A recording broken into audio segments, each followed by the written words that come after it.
अब रिकॉर्डिंग शुरू होगी। प्रजहाति यथा कर्मान् सर्वान्यार्थ मनोगतान् आत्मन्येषात्मना तुष्टः स्थित प्रज्ञस् तदुच्यते।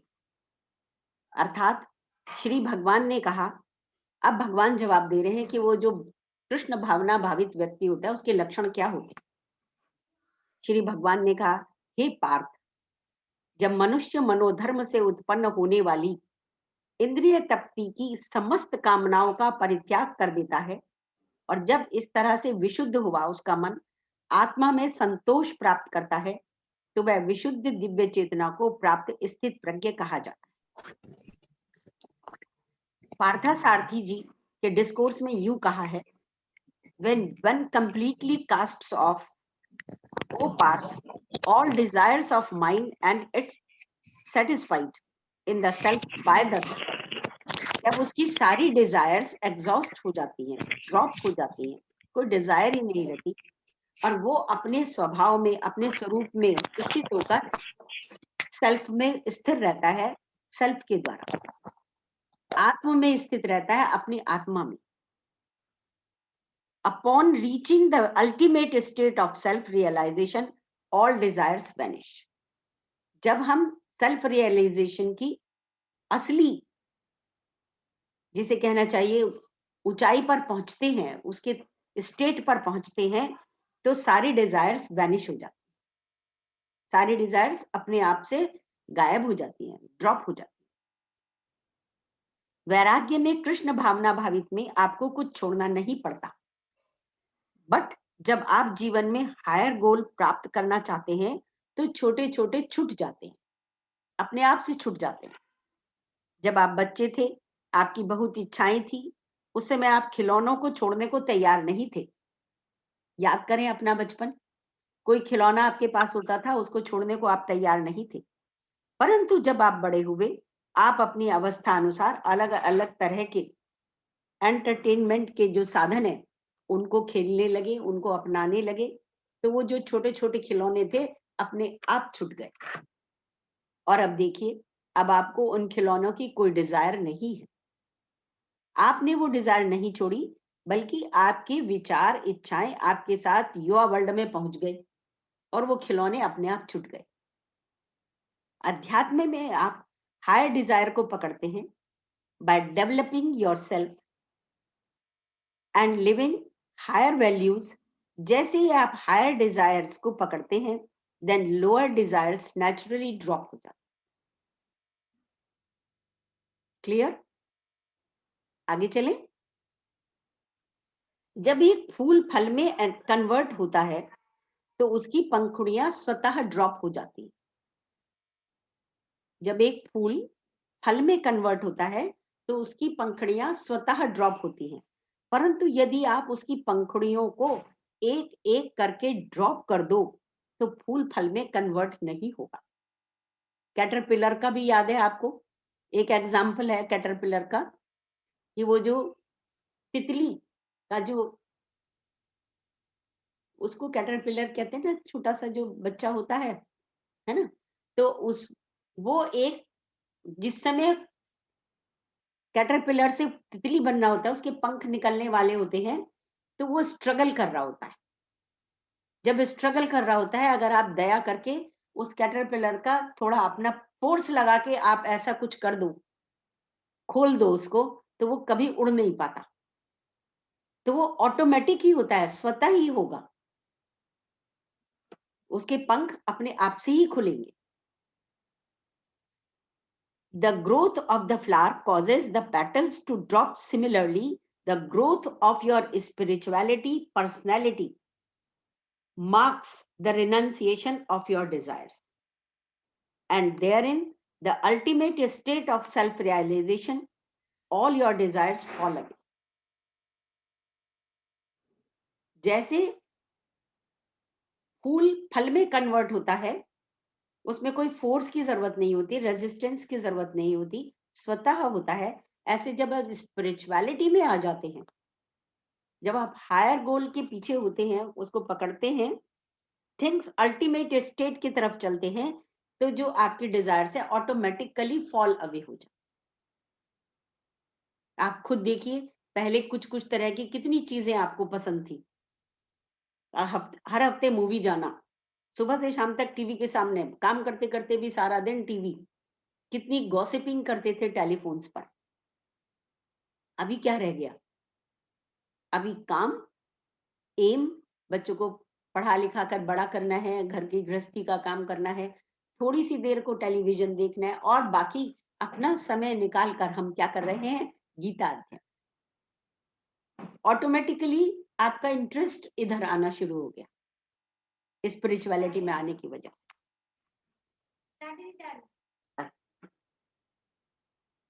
दुखेषु अनुद्रा गमना सुखेषु विगत स्पृहः बीत राग भय क्रोधा स्थित धीर मुनि रुच्यते। अर्थात जो भय तापों के होने पर भी मन में विचलित नहीं होता अथवा सुख में प्रसन्न नहीं होता, जो आसक्ति भय तथा क्रोध से मुक्त है, वह स्थिर मन वाला मुनि कहलाता है। दुख आए या सुख आए जो विचलित नहीं होता, उसको फेस करता है, उसके लिए कर्म करो, जो बेस्ट पॉसिबल है वो करो, लेकिन विचलित ना हो, हाय क्या होगा करके घबराओ नहीं। जब आप स्थिर होते हैं, जब आप ईश्वर में विश्वास रखते हैं, तो उसके विश्वास के साथ आप अपने कर्म करो, जो बेस्ट पॉसिबल कर सकते हो, उससे कनेक्टेड रहो, your decisions will be right. जो त्रय त्रापों के होने पर भी मन में विचलित नहीं होता अथवा सुख में प्रसन्न नहीं होता, जो आसक्ति भय तथा क्रोध से मुक्त है, वह स्थिर मन वाला मुनि कहलाता है। तात्पर्य, जिसने शुभ चिंतन की अवस्था पार कर ली, शुभ है कि क्या है, शुष्क चिंतन की अवस्था, खाली बैठ के चिंतन करे जा रहे हैं, मेडिटेशन करे जा रहे हैं, ये अवस्था पार कर ली है और इस निष्कर्ष पर पहुंचा है, जो भगवान श्री कृष्ण या वासुदेव ही सब कुछ है, और इस निष्कर्ष पर पहुंच गया है कि वासुदेव भगवान ही सब कुछ है। ऐसा कृष्ण भावना भावित व्यक्ति तीनों तापों के संघात से तनिक भी विचलित नहीं होता, क्योंकि वह कष्टों को, तापों को भगवत कृपा के रूप में लेता है। कोई भी ताप आ रहा है, कोई भी परेशानी आ रही है, उसे भी ऑपोजिट वैल्यूज आर कॉम्प्लीमेंट्री, ये भी हमारी अच्छाई के लिए आई है, इससे अगर हम निकलेंगे तो और लर्निंग्स आएंगी और ज्ञान आएगा, ऐसे सोचता है वो। और पूर्ण पापों के कारण अपने को अधिक कष्ट के लिए योग्य मानता है, और जो कष्ट आते हैं वो सोचते हैं हमारे किसी पाप के कारण आ रहे हैं, तो पापों को भोग चले, और कष्ट भी जो अगर कोई आ रहा है तो we are ready to face, डरते नहीं, घबराते नहीं, भगवान से ये प्रार्थना नहीं करते कि हमें बचाओ बचाओ बचाओ। और वह देखता है कि उसके सारे दुख भगवत कृपा से रंच मात्र रह गए, इतना बड़ा दुख और चींटी के बराबर आकर निकल कर चला गया। इसी प्रकार जब वह सुखी होता है तो अपने सुख के लिए अयोग्य मानकर इसका श्रेय भगवान को देता है कि मैं किस योग्य हूं, आपकी कृपा की वजह से मुझे ये सुख प्राप्त हुआ। और वह सोचता है भगवत कृपा से ही वह ऐसी सुखद स्थिति में है और भगवान की सेवा अच्छी प्रकार कर सकता है। जब सुखद स्थिति होती है, जब आप फिट होते हैं, जब आप कुछ भी कर सकने में समर्थ होते हैं, तो आप ये सोचते हैं उसकी कृपा है, तभी तो मैं फिट हूं, तो मैं और अच्छे से सेवा करूं, इसकी पूर्णता को प्राप्त करूं। कृष्ण भावना भावित व्यक्ति अपने संकल्प का पक्का होता है, जो उसने संकल्प लिया है, सेवा का संकल्प लिया है, सत्संग का संकल्प लिया है, दूसरों की सहायता करने का संकल्प लिया है, मंदिर की सेवा करने का संकल्प लिया है, तो वो अपने संकल्पों में दृढ़ होता है। वो ये नहीं है कि उसने संकल्प किया और अगले दिन फिर मन आया छोड़ दिया, बहुत हो गया। यह सर्व त्राण भी स्नेह तत्प्राप्य शुभाशुभम नाभिनंदिति न दृष्टि तस्य प्रज्ञा प्रतिष्ठिता। इस भौतिक जगत में जो व्यक्ति ना तो शुभ की प्राप्ति से हर्षित होता है और ना अशुभ की प्राप्त होने पर उससे घृणा करता है, वह पूर्ण ज्ञान में स्थिर है। सेम वही बात हो गई कि सुख दुख का किसी के कहे और कठोर शब्दों का और तारीफ का जिस पर असर नहीं होता, ऐसे शुभ प्राप्ति से हर्षित नहीं होता और अशुभ प्राप्त होने पर दुखी नहीं होता। वो पूर्ण ज्ञान में स्थिर है। भौतिक जगत में सदा ही कुछ ना कुछ उथल पुथल होती रहती है। जो व्यक्ति ऐसी उथल पुथल से विचलित नहीं होता, उसे कृष्ण भावनामृत में स्थिर समझना चाहिए। इस संसार में जब तक जीवन है, यहाँ जब तक अच्छाई बुराई की संभावना रहती है, क्योंकि यह संसार द्वैत, द्वैत का मतलब द्वंद्वों से पूर्ण है। किंतु जो कृष्ण भावनामृत में स्थिर है, वह अच्छाई बुराई से अछूता रहता है, क्योंकि उसका सरोकार सर्व मंगलमय कृष्ण से रहता है। और ऐसे कृष्ण भावनामृत से मनुष्य पूर्ण ज्ञान की स्थिति प्राप्त कर लेता है, जिसे समाधि कहते हैं। जरूरी भी नहीं कि आप बैठ जाओ समाधि में, लेकिन उस स्थिति में ही समाधि बनी रहती है। जैसे हमारे गुरु जी की समाधि ही रहती है हमेशा, हमेशा ही। वो ये नहीं है कि अभी समाधि में बैठेंगे तभी बैठेंगे, हर समय ही वो कनेक्टेड, हर समय ही ईश्वरीय रूप में रहते हैं। यदा संगर्ते चायम कूर्मो अंगानी सर्वशः इंद्रियाणि इंद्रियार्थेभ्य तस्य प्रज्ञा प्रतिष्ठिता। अर्थात ये बहुत सुंदर एक एग्जाम्पल दिया है उन्होंने। जिस प्रकार कछुआ, टॉर्टोइस, अपने अंगों को संकुचित करके खोल के भीतर कर लेता है, उसी तरह जो मनुष्य अपने इंद्रियों को इंद्रिय विषयों से खींच लेता है, वह पूर्ण चेतना में दृढ़ता पूर्वक स्थिर होता है। किसी योगी, भक्त या आत्मसिद्धि व्यक्ति की कसौटी यह है, अपनी योजनानुसार अपने इंद्रियों को वश में कर सके। किंतु अधिकांश व्यक्ति अपनी इंद्रियों के दास बने रहते हैं।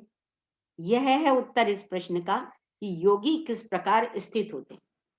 कि जो व्यक्ति अपनी इंद्रियों को अपनी इच्छानुसार अपने वश में रख सकते हैं, वो आत्मसिद्धि की कसौटी पर खरे उतरते हैं। अपनी योजना अनुसार कि मुझे ये करना है, ये नहीं करना। जैसे आप छोटे छोटे संकल्प लेते हैं शुरू में, मैं व्रत करूंगी। कोई लोग सोमवार के व्रत करते हैं, कोई मंगलवार के करते हैं, कोई शुक्रवार के करते हैं, और उसमें दृढ़ रहते हैं। ये नहीं कि अंदर कमरे में जाए, कोई है नहीं वहां पर खा आए चुपचाप, ऐसा नहीं होता। आप दृढ़ हैं, आप पता है कि हमारी कॉन्शियसली हम सारा का सारा काम ऐसा कर रहे हैं, आप अपने लिए ही कर रहे हैं सब कुछ। और ये तो पता ही है कि हर समय आपकी जो अंतर्दृष्टि है वो देख रही है। डिवाइन हर जगह है, जो आपके सोल है वो तो हर जगह आपके साथ है, कहीं अकेले तो हो ही नहीं। तो कौन सी वाली स्थिति है जब आप योगी की उस पोजीशन में आते हैं जिसे स्थिर कहा जाता है। किसी योगी, भक्त या आत्मसिद्धि व्यक्ति की कसौटी यह है कि अपनी योजना अनुसार, जो उसने योजना बनाई है कि मुझे 1 महीने का ये संकल्प लेना है या मुझे 1 साल का ये संकल्प लेना है, वो उसके ऊपर उस कसौटी पर दृढ़ रहते हैं, खड़े उतरते हैं। वो इंद्रियों के वशीभूत होकर उसके दास नहीं बनते, वो स्थिर प्रज्ञ माने जाते हैं। इंद्रियों की तुलना विषैले सर्पों से की गई है, क्योंकि इंद्रियां बिना विवेक के, बिना सोचे समझे, स्वतंत्रता पूर्वक, बिना नियंत्रण के कर्म करना चाहती है। इसमें सबसे ज्यादा हमारा क्या है? मन, जिह्वा, स्वाद, कर्ण, नासिका, ये सब चीजें जो है, ये इंद्रियां जो है, हमें लोभ में डालती और हमें अपने दृढ़ संकल्प से कई बार विचलित कर देती। और नियंत्रण करना चाहते हुए भी कई लोग नहीं कर पाते हैं। तो इसमें जो इंद्रिय तृप्ति के लिए जो हम कर्म करते हैं, इन्होंने बताया, वो विषैले सर्पों की तरह से जो इच्छाएं हमारी जागृत होती हैं, इंद्रियों की तुलना विषैले सर्पों से की गई है। जब तक व्यक्ति शास्त्रों के आदेशानुसार ऐसे करो ऐसे ना करो का पालन नहीं करता, इंद्रिय भोग पर संयम नहीं बरतता, तब तक उसका कृष्ण भावनामृत में स्थिर हो पाना असंभव है। तो क्या है? हर जगह यम, नियम, प्रत्याहार, ये सब साधना उसका बताई। कॉन्शियस में स्थिर होना असंभव है। हाँ? उसमें किस किस क्या वर्ड लिया आपने कि उसमें स्थिर होना असंभव है? इंद्रियों की तुलना विषैले सर्पों से की गई। जब तक हाँ इंद्रियों हाँ पर कंट्रोल नहीं आता, हाँ, तब तक क्योंकि इंद्रियों के बिना, विवेक के बिना, सोचे समझे स्वतंत्रता पूर्वक बिना नियंत्रण के कर्म करने वाला करना चाहती हैं। इंद्रियां तो बिना सोचे समझे कर्म करना चाहती हैं। हाँ, उन्हें तो बहुत अच्छा लग रहा है, इस समय कर्फ्यू लगा हुआ है और आप जा रहे हैं निकल के, उनका मन कर रहा है मैं तो होटल में खाना खाने जाऊंगा। तो वो तो मुसीबत के काम करवाती हैं, इंद्रियां तो गड़बड़ काम। तो जो बिना सोचे समझे इंद्रियों के वशीभूत होकर काम करते हैं, वो स्थिर प्रज्ञ नहीं हो पाते। स्वतंत्रता पूर्वक कर रहे हैं ना सारे काम, उन्हें कोई डर ही नहीं किसी चीज का, है ना? जब जिस जिस प्रकार कछुआ अपने अंगों को किसी भी समय समेट सकता है, अब जो स्थिर प्रज्ञ होते हैं, कछुआ को आपने देखा है, जरा सी आहट सुनता है यहाँ वहां, तो नीचे से पटाक अपने लिम्स को अपने अंदर से उड़ा लेता है। और बाहर जो उसकी जो बैक है वो बड़ी स्ट्रांग होती है, किसी का पैर पड़े, किसी का कुछ पड़े, उस पे कोई असर नहीं होता, बड़ा हार्ड होता है। जिस प्रकार कछुआ अपने अंगों को किसी भी समय समेट सकता है और पुनः जब चाहे कृष्ण भावनामृत होकर कृष्ण की विशिष्ट सेवाओं के लिए अपने अंग खोल देता है, तो ऐसे कृष्ण भावना भावित व्यक्ति क्या करता है, सारी चारों तरफ की इच्छाओं को समेट लिया, खत्म कर। और जिस समय कृष्ण की सेवा का समय आया, तो उस समय सारा का सारा प्रदर्शन, सारा का सारा कर्म, सारी सेवाएं के लिए ओपन हो गया। जो भी कर्म आप सामने आएगा, चाहे मंदिर की साफ सफाई हो, चाहे कृष्ण का श्रृंगार हो, चाहे फूलों का श्रृंगार हो, चाहे भोजन प्रसाद की व्यवस्था करनी हो, सबके लिए सारे अंग खोलकर सामने। अर्जुन को यही उपदेश दिया जा रहा है कि उसे अपनी इंद्रियों को सदैव भगवान की सेवा में लगाए रखना चाहिए, ना कि अपनी इंद्रिय तृप्ति में लगाना। अब अर्जुन के साथ क्या प्रॉब्लम है, वो अपनी इंद्रिय तृप्ति में लगा हुआ है। उसको बार बार अपने जो पितामह और जो गुरु हैं, द्रोणाचार्य, और जो और भी सब उसके बंधु बांधव हैं, उन सबका वध करने में, युद्ध करने में उसको ये लग रहा है कि उससे ज्यादा सुखी तो मैं तब रहूंगा जब वो जीवित रहे, चाहे मैं हार जाऊं और चाहे मैं वन को चला जाऊं, इससे तो मैं ना लड़ूं, ज्यादा अच्छा है। तो ये इंद्रिय तृप्ति हो गई। जो कर्म कर्तव्य है उसे भूल कर आप मन को सुखी करने में लगे हो।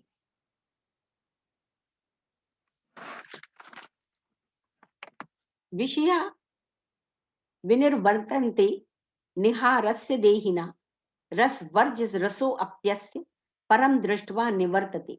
अर्थात देहधारी जीव इंद्रिय भोग से भले ही निवृत्त हो जाए, पर उसमें इंद्रिय भोगों की इच्छा बनी रहती है।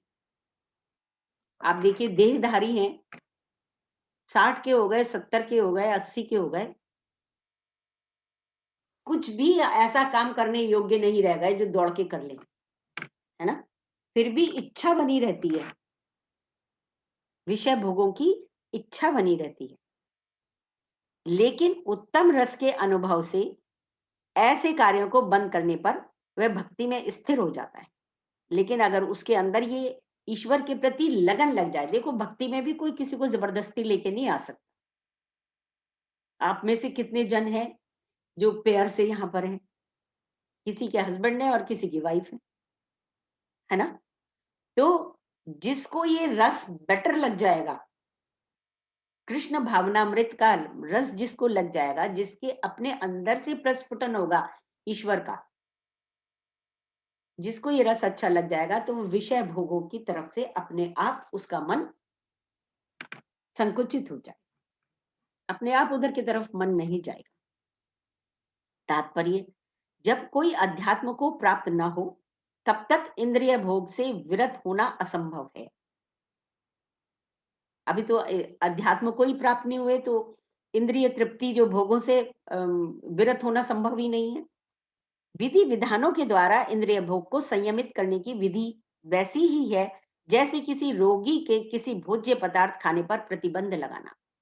कोई रोगी होता है, तो जब उसकी मेडिसिन चल रही होती है, तो उसको बताया जाता है कि ये आपका भोजन हैवी है, ये नहीं खाना, खिचड़ी खानी है, दलिया खाना है, दूध पीना है, गर्म पानी पीना है, अजवाइन का पानी पीना है, ऐसे बताया जाता है ना रोगी को। तब जब वो उसका पालन करता है, तभी वो रोग मुक्त होता है। विधि विधानों के द्वारा इंद्रिय भोग की संयमित करने की विधि वैसी ही है जैसे किसी रोगी के किसी भोज्य पदार्थ खाने पर प्रतिबंध लगाना, किंतु इससे रोगी की ना तो भोजन के प्रति रुचि समाप्त होती है और ना वह ऐसा प्रतिबंध लगाया जाना चाहता है। उसकी भोजन के प्रति रुचि तो खत्म नहीं हो गई, रुचि तो बनी रहती है। प्रतिबंध वो सह रहा है, खिचड़ी खा रहा है, पर भोजन के प्रति उसकी रुचि समाप्त नहीं होती। इसी प्रकार अल्पज्ञानी व्यक्तियों के लिए इंद्रिय संयम के लिए अष्टांग योग जैसी विधि की संस्तुति की जाती है, जिसमें यम, नियम, आसन, प्राणायाम, प्रत्याहार, धारणा, ध्यान आदि किए कराए जाते हैं, जिससे धीरे धीरे धीरे धीरे वो अपने में स्थित हो जाए।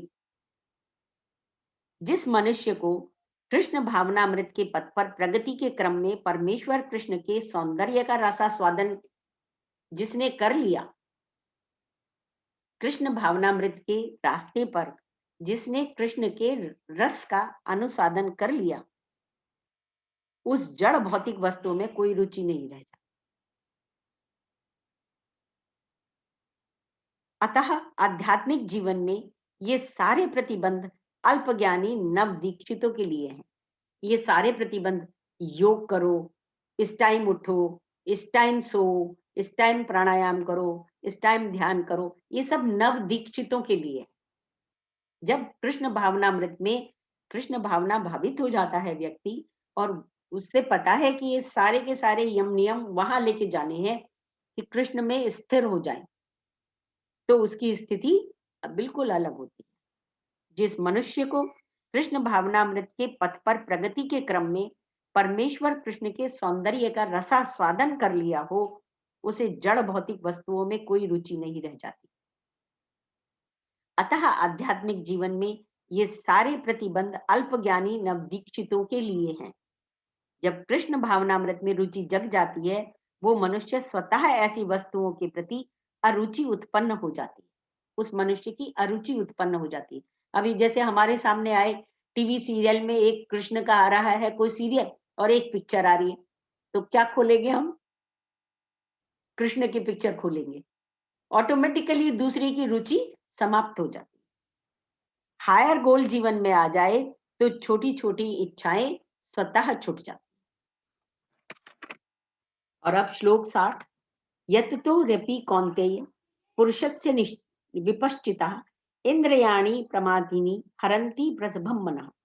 अर्थात हे अर्जुन, इंद्रियां इतनी प्रबल तथा वेगवान है कि वे उस विवेकी पुरुष के मन को भी बलपूर्वक हर लेती हैं जो उन्हें वश में करने का प्रयत्न करता है। अब हम सम यम नियम संयम का पालन कर रहे हैं मान लो, तो ये इंद्रियां इतनी प्रबल हैं, इतनी वेगवान है कि बड़े बड़े ऋषि मुनियों को भी जब चाहे इन्होंने पथभ्रष्ट कर दिया। अनेक विद्वान ऋषि, दार्शनिक तथा अध्यात्मवादी इंद्रियों को वश में करने का प्रयत्न करते हैं, परंतु उनमें से बड़ा भी कभी कभी विचलित मन के कारण इंद्रिय भोग का लक्ष्य बन जाता है। यहाँ तक कि हाँ, विश्वामित्र जैसे महर्षि तथा पूर्ण योगी को भी मेनका के साथ विषय भोग में प्रवृत्त होना पड़ा। विश्वामित्र का सबको एग्जाम्पल पता है कि कैसे क्या कहानी हुई। इन्हीं इंद्रियों ने, इन्हीं मनों ने उन्हें अपने पथ से नीचे गिराया। जबकि वे अपनी इंद्रिय निग्रह के लिए कठिन तपस्या तथा योग कर रहे थे, जबकि अपनी इंद्रियों को कंट्रोल करने के लिए ही तो वो योग और सब नियमों का पालन कर रहे थे। अतः पूर्णतया कृष्ण भावना भावित हुए बिना मन तथा इंद्रियों को वश में कर सकना अत्यंत कठिन है। मन को कृष्ण में लगाए बिना मनुष्य ऐसे भौतिक कार्यों को बंद नहीं कर सकता। कृष्ण भावनामृत ऐसा है जैसे कोई भूखा, बहुत ही अच्छा एग्जाम्पल लगा मुझे और बहुत प्रैक्टिकल है। जैसे कोई भूखा व्यक्ति प्रचुर मात्रा में पुष्टिदायक भोजन करके अपनी भूख मिटा ले, फिर उसका मन कुछ भी खाने को प्रेरित नहीं होता। इसी प्रकार कृष्ण भावना भावित व्यक्ति के सब मोह, विषय, इच्छाएं तृप्त व्यक्ति के जैसे स्वयमेव छूट जाती है। ये तो सबको एग्जाम्पल पता है। जब भरा पेट होता है तो खाने की तरफ देखने का भी मन नहीं करता। जैसे ही दोपहर का लंच हो और नौकर आ जाए पूछने के लिए कि शाम को क्या बनाना है, ओफो! अभी बिल्कुल कोई इच्छा नहीं है, अभी मत पूछो। अभी तो खाने की बात करने का भी मन नहीं है। होता है ना? तो जो कृष्ण भावना भावित व्यक्ति होगा, उसकी बिल्कुल ऐसा होगा जैसे भरा पेट, तृप्ति जिसे कहते हैं। जो भरा पेट होगा उसके बाद कुछ अच्छा नहीं लगता, है ना? और जैसे हम अपनी कहानी बताते हैं कि गीता पे डिस्कशन करना है या आर्ट ऑफ लिविंग पे डिस्कशन करना है, किसी चीज़ पे डिस्कशन करना है, तो बेटाइम छिड़ दीजिए आप, 6 घंटे यूँ ही निकल जाएँगे, हमारे 4 घंटे यूँ ही निकल जाएँगे, पता ही नहीं चलेगा कितना समय बीत गया। तो कृष्ण भावना भावित व्यक्ति केवल उसी बारे में सोचते हैं, उसी बारे में सारे कर्म उसी के हिसाब से होते हैं। कृष्ण भावनामृत ऐसा है जैसे कोई भूखा व्यक्ति प्रचुर मात्रा में पुष्टिदायक भोजन करके अपनी भूख मिटा ले और फिर उसका मन कुछ भी खाने को प्रेरित नहीं होता। इसी प्रकार कृष्ण भावना भावित व्यक्ति के सब मोह विषय इच्छाएं तृप्त व्यक्ति के जैसे स्वयमेव छूट जाती है। भरे पेट भोजन का जिक्र भी अच्छा नहीं लगता। उसी प्रकार कृष्ण भावना भावित व्यक्ति को केवल कृष्ण की डिवाइन की बातें, कथा, सत्संग, सेवा व भजन ही आनंददायक लगता है। बाकी सांसारिक विषय सब छूट। 61 श्लोक पे आते हैं। तानि सर्वाणि संयम्य युक्त आसीत मत्परः वशे ही यस्येन्द्रियाणाम तस्य प्रज्ञा प्रतिष्ठिता। अर्थात जो जय इंद्रियों को, गुरुदेव। जय गुरुदेव। दीदी ये कौन सा वाली चैप्टर है? सेकंड चैप्टर का 61 श्लोक। ओके ओके ओके, ठीक है दीदी, मैंने बीच में ज्वाइन किया था ना। ओके। जो इंद्रियों को पूर्णतः वश में रखते हुए इंद्रिय संयमन करता है और अपनी चेतना को मुझ में स्थिर रखता है। बड़ा मुश्किल काम है ये, वह सचमुच स्थिर बुद्धि कहलाता है। अब कैसे कनेक्टेड रहो? जो स्थिर रख रहा है। फिर से पढ़ती हूँ। जो इंद्रियों को पूर्णतया वश में रखते हुए इंद्रिय संयमन करता है कि जो आपने सोचा, मुझे ये खाना नहीं, मुझे ये देखना नहीं, मुझे ये सुनना नहीं, मुझे ये सोचना नहीं, वैसे ही होने लग जाता है। ये है कंप्लीट कंट्रोल। अभी आगे भी बताएंगे, एक बहुत सुंदर तरीका है, आज ही के उसमें है चैप्टर में। अपनी चेतना को मुझ में स्थिर रखता है कि मेरे साथ, मैं कृष्ण के साथ हूं, कृष्ण मेरे साथ है। ये विश्वास के साथ जो भी सामने आ रहा है, कैसी भी परिस्थिति आ रही है, उसको फेस करता है, वह सचमुच स्थिर बुद्धि कहलाता है। इस श्लोक में बताया गया है कि योग सिद्धि की चरम अनुभूति कृष्ण भावनामृत ही है। जब तक कोई कृष्ण भावनामृत नहीं होता, तब तक इंद्रियों पर भी उसका कंट्रोल नहीं हो पाता। सबको ज्ञात है कि दुर्वासा ऋषि का झगड़ा राजा अम्बरीश से हुआ। याद है सबको कहानी राजा अम्बरीश की और दुर्वासा ऋषि की? जो एकादशी का व्रत करते होंगे उनको तो पता होगा, जिन्होंने भागवत सुनी है उनको तो पता होगा। नहीं नहीं याद है? सुनीता जी याद है? राजा अम्बरीश की कहानी और दुर्वासा की कहानी याद है? हल्का सा याद आ रहा है कि हाँ, दुर्वासा ऋषि के आश्रम में वो आए थे। उनके यहाँ खाना खाने गए थे दुर्वासा ऋषि। अम्बरीश जी के यहाँ। हाँ। हाँ, थोड़ा थोड़ा याद है। इस हम्म। श्लोक में हम अब इसमें बता देते हैं, इसमें पूरा उसका पूरा रेफरेंस आया है। जब तक कोई कृष्ण भावनामृत नहीं होता, तब तक इंद्रियों पर भी उसका कंट्रोल नहीं होता। सबको ज्ञात है कि दुर्वासा ऋषि का झगड़ा राजा अम्बरीश से क्यों हुआ, क्योंकि दुर्वासा ऋषि गर्ववश महाराज अम्बरीश पर क्रुद्ध हो गए और अपनी इंद्रियों पर नियंत्रण नहीं कर पाए। जब क्रुद्ध भी हो गए किसी को, जब हम श्राप दे रहे हैं, तो इसका मतलब आप अपने मन पर कंट्रोल नहीं कर पाए, अपने गुस्से पर कंट्रोल नहीं कर पाए, अपनी वाणी पर कंट्रोल नहीं कर पाए, अपने विचारों पर कंट्रोल नहीं कर पाए, भाभी, इंद्रियों के वशीभूत हो गए। ये जितने भी मैंने ऋषि मुनि देखे हैं ना, इतने फटाक से श्राप देते थे पहले इतनी साधना करने के बाद भी मार तप कर रहे हैं और फटाक से गुस्सा में आके श्राप दे देते हैं लोगों हाँ, तो को। उनको श्री श्री नहीं मिले थे ना। हाँ। जो गुस्से पे कंट्रोल सिखा दे। हम्म, भाई जितने हम गीता पढ़ रहे हैं, ये हमारे ज्ञान को बढ़ाने के लिए है। प्रैक्टिकली देखा जाए तो गुस्से पे कंट्रोल और जो इमोशंस पे कंट्रोल है, जो हम प्राणायाम करते हैं, सुदर्शन क्रिया करते हैं, उससे ऑटोमेटिक आप विन ओवर करते जाए। बस बस। इंद्रियों पर आपका अपने आप से ही कंट्रोल होता जा रहा है।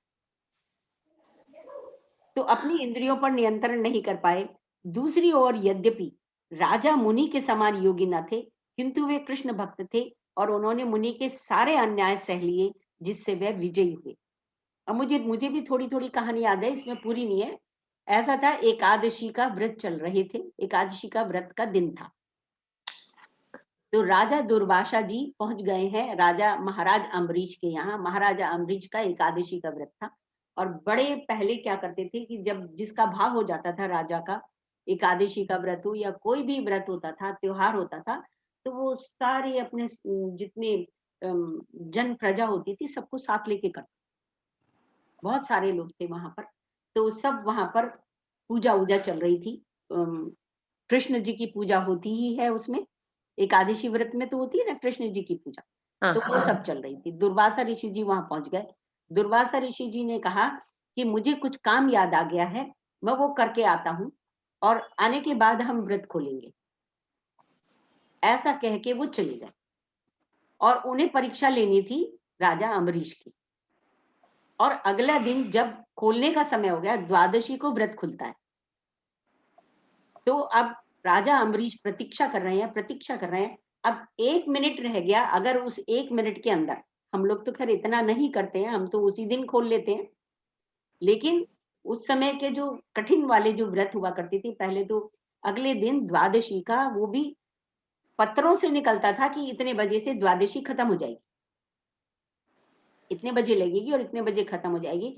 उससे पहले आपको व्रत खोलना आवश्यक होता था, वरना तो वो आपका व्रत ही बेकार हो गया। अब व्रत बेकार के अलावा जो आपने कृष्ण की पूजा करी, वो शुभ होने उसमें की ब्राह्मणों जगह को पाप हो उसी जाएगा। उसी उसमें ब्राह्मणों को खाना खिलाना पड़ता था या सीधा भेजना पड़ता था? हाँ, नहीं, खाना खिलाओ सीधा या दो, सीधा तो बाद में अपने कंफर्ट जोन के लिए हो गया, शुरू हो गया। सीधा भेजना शुरू। हाँ। लेकिन उसी समय बहुत सारे ब्राह्मण आए होते थे। वो राजा से आचमन करवाते थे, पहले जल ग्रहण कराते थे, आचमन से ही व्रत खुल जाता था, बस बस। है ना? अब जब वो बोले पंडित जो वहां बैठे हुए थे कि महाराज, ये तो समय निकला जा रहा है, वो तो अभी तक नहीं आए, राजा दुर्वासा जी तो अभी तक नहीं आए, क्या करें? तो उन्होंने कहा, भाई ये तो भगवान भगवान का प्रश्न है, हमने पूजा अर्चना सब करी है, प्रसाद ग्रहण करने के लिए चलो हम जल का आचमन ले लेते, भोजन उनके आने पे कर लेंगे, है ना? तो उन्होंने जैसे ही आचमन के लिए हाथ बढ़ाया और आचमन लिया, इतने में दुर्वासा जी आ गए और उनको श्राप दे दिया। और जैसे ही श्राप दिया, तो वो अपने कृष्ण आ गए, कृष्ण का चक्र निकल के आया, उन्होंने कुछ ऐसा श्राप दिया था, मुझे आधी-आधी कहानी याद आ रही है, भागवत में ही पढ़ी है क्योंकि एकादशी को उसमें नहीं है ये।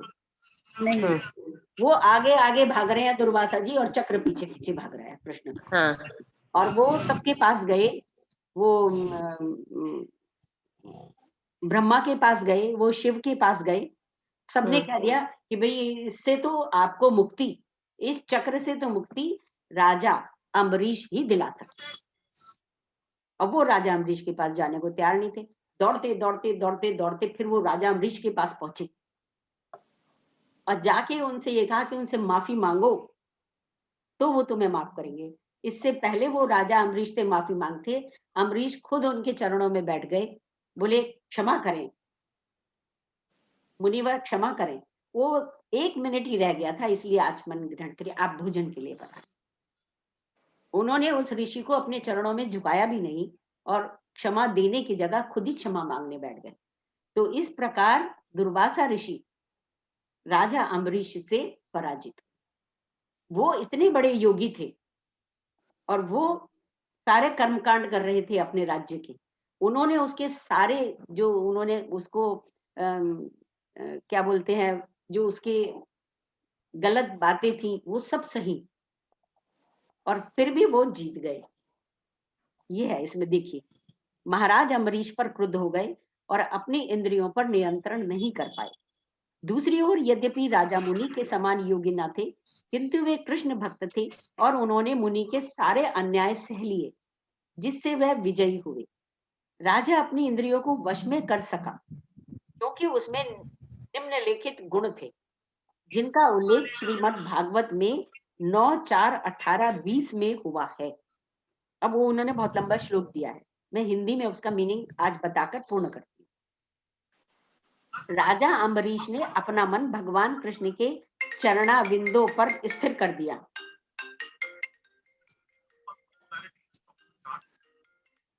हेलो हेलो, हाँ जी, मैं बाद में बात करती हूँ, जरा एक मीटिंग में हूँ। राजा अम्बरीश ने अपना मन भगवान के चरणाविंदों पर स्थिर कर दिया। अब इंद्रियों को देखो कैसे किन किन चीजों पर उन्होंने अर्पित कर दिया। अपनी वाणी भगवान के धाम की चर्चा करने में लगा दी, अपने कानों को भगवान की लीलाओं को सुनने में, अपने हाथों को भगवान का मंदिर साफ करने में, अपनी आंखों को भगवान का स्वरूप देखने में, अपने शरीर को भक्त के शरीर का स्पर्श करने में, अपनी नाक भगवान के भेंट आए पुष्पों को सूंघने में, अपनी जीभ को उन्होंने अर्पित तुलसी दलों का आस्वाद करने में, अपने पांवों को भगवान के मंदिरों की यात्रा करने में, अपने सिर को भगवान का नमस्कार करने में, अपनी इच्छाओं को भगवत इच्छा पूर्ति में लगा दिया।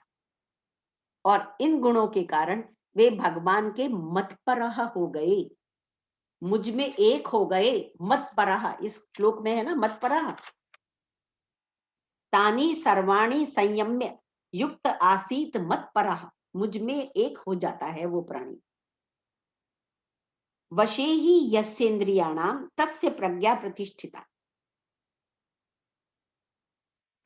जो अपनी सारी इंद्रियों को मुझ में प्रतिष्ठित कर देता है। तो उन्होंने बता दिया कि कृष्ण भावना भावित कैसे हो सकते हैं, और ये अनायास हुआ। उनको नहीं पता था कि ऐसा करने से वो कृष्ण भावना भावित हो जाएंगे और कृष्ण के में एक हो जाएंगे, मत पराह हो जाएंगे। जिस प्रकार जलती हुई अग्नि कमरे के भीतर की सारी वस्तुएं जला देती है, अब अग्नि अगर कमरे में लग गई है तो सारी वस्तु जला के खाक कर देगी। उसी प्रकार योगी के हृदय में स्थित भगवान विष्णु सारे भक्तों को, सारे मलों को, जो भी मल हैं, जो भी आपकी लोभ लालच काम क्रोध लोभ मोह मद मत्सर हैं, सबको जलाकर भस्म कर देते, आपको शुद्ध निर्मल बना के अपने में स्थिर कर दे। करेक्ट। आज इतना ही। चलिए, कोई और अपने विचार रखना चाहे तो रख सकते हैं, कुछ बताना चाहे, कुछ पूछना चाहे। बहुत सुंदर, लिखते लिखते ऐसे मेरे रोंगटे खड़े हो रहे थे। So beautiful. यस शालू, कैसा लग रहा है? हाँ जी सतीश जी। अच्छा, जो बोलना चाहते हैं ना एक एक करके अपने वो अनम्यूट कर लीजिए अपने आप को। यस। ये कौन सी गीता है आपके पास? ये पार्था सारथी जी की, जो अच्छा, वेदांताचार्य हैं। इनके अच्छा, इनके गुरु हैं ये नागरे जी के? हाँ जी। अच्छा अच्छा, ठीक है। यूट्यूब पर है, बड़ा सारी चर्चा होती है, मैंने इनको डायरेक्ट भी देखा है। अभी हैं ये पार्थसारथी हाँ हैं? कहाँ है? अब तो इनका, नहीं। इनकी तो यूट्यूब पे आते रहते हैं। नहीं, और ये आते तो हैं टोटल पर ना बड़ी हाई इंग्लिश बोलते हैं। अच्छा अच्छा, वो इतनी हाई इंग्लिश बोलते हैं कि आप डिक्शनरी भी लेके उस समय खोज नहीं सकते, वो शब्द समझ नहीं सकते। अच्छा। तो गीता तो हिंदी में है? गीता भी इंग्लिश में है। अच्छा, इंग्लिश में है। अब ये मैंने ना एक इंग्लिश की और एक हिंदी की दो कर रखी है। अच्छा, तो और ये दोनों नागर से, जी की कैसी है? नागर जी की भी इंग्लिश की है। नागर जी ने अभी गीता नहीं लिखी। अच्छा, लिखी नहीं है अपनी। हाँ, उनकी गुरु जी की है। तो इंग्लिश अच्छा। की पढ़ती हूँ, कुछ चीजें इंग्लिश वाली बहुत अच्छी तरह से समझ में आती है और कुछ हिंदी वाली बड़ी अच्छी तरह से समझ में आ जाती है। कौन है? हेलो। हेलो। हाँ जी। वो लड़की मेरी है? हेलो, पता नहीं कौन है। हाँ जी। और मुझे तो एक भी कीटा नहीं मिली, है? एक भी कीटा नहीं मिली। अभी रिकॉर्डिंग बंद कर दो दीदी, चर्चा कर रहे हैं तो रिकॉर्डिंग थोड़ी देर बंद कर दो। इसे फोन को बंद कर दो। हाँ, फोन भी बंद कर दो। हाँ, रिकॉर्डिंग बंद करना बड़ा अच्छा याद दिला दिया नेहा।